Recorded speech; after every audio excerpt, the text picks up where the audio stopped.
Loneliness is like being the only one who showed up to a group project, except the project's his life and everyone else ditched.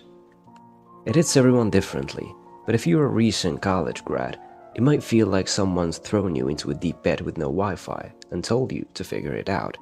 Take John Nash for example. 6 years ago he was a 20-something, freshly graduated, and discovered that adulthood was less about freedom and more about being alone in a one-bedroom apartment, wondering why. Living by himself for the first time, John spent his days in a delightful cycle of eating, sleeping, and pretending to work from home.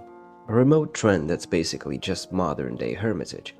I'd peer out my window in Baltimore's Harbor East and see groups of 20-something having a blast. Dates, parties, the whole shebang, John recalls. So naturally, I'd slam the blind shut, turn off all the lights, and continue bonding with fictional characters.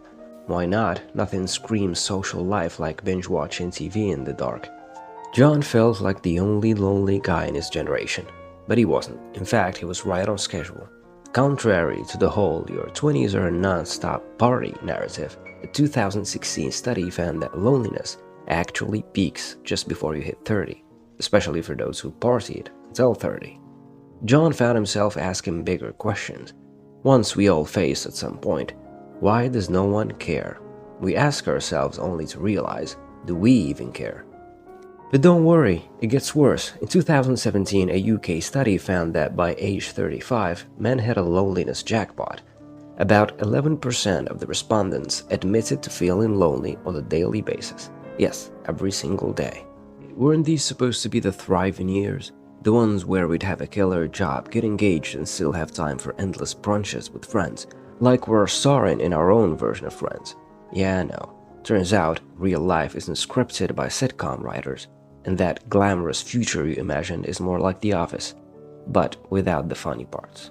What else could signify the turbulence of a soul that has wandered through the desert of youth? This period of confusion, of feeling adrift in one's 20s, is not a failure but the furnace of transformation.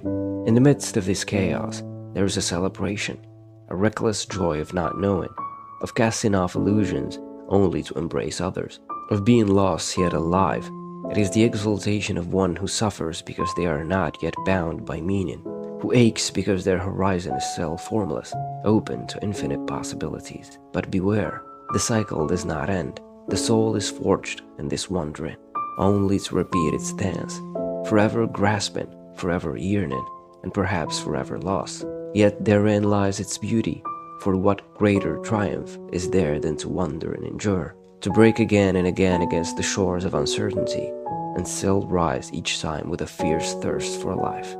Kierkegaard would say that this is the aesthetic stage, a phase where we chase meaning in all the wrong places, hoping a cool job title will make all the difference. Newsflash, it won't. In your 20s, everyone tells you to follow your passion, but no one tells you that passions don't come with health insurance, or spirit insurance for that matter. So you end up in an office job googling how to be happy. Been there, done that. Kierkegaard called this despair, not the weeping in the bathroom kind, but the slow creeping realization that you have no idea who you are. It's the kind of despair that sneaks up on you while you're staring at an Excel sheet, pretending you know what a pivot table is.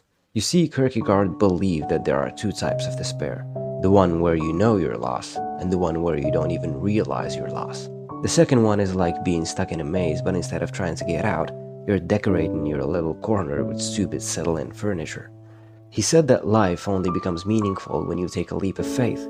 It is the moment you realize that all the safety nets you've been clinging to, your job title, your social status, are just illusions.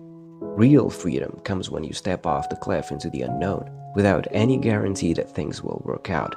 It's terrifying, but hey, what's more terrifying? Taking the leap or spending your life pretending that that corner office will somehow make you feel whole. And here's the kicker. Kierkegaard didn't think most people would take that leap. Most of us are too comfortable in our own despair, too scared to admit that we don't have it all figured out. We'd rather keep playing the role, pretending that everything's fine.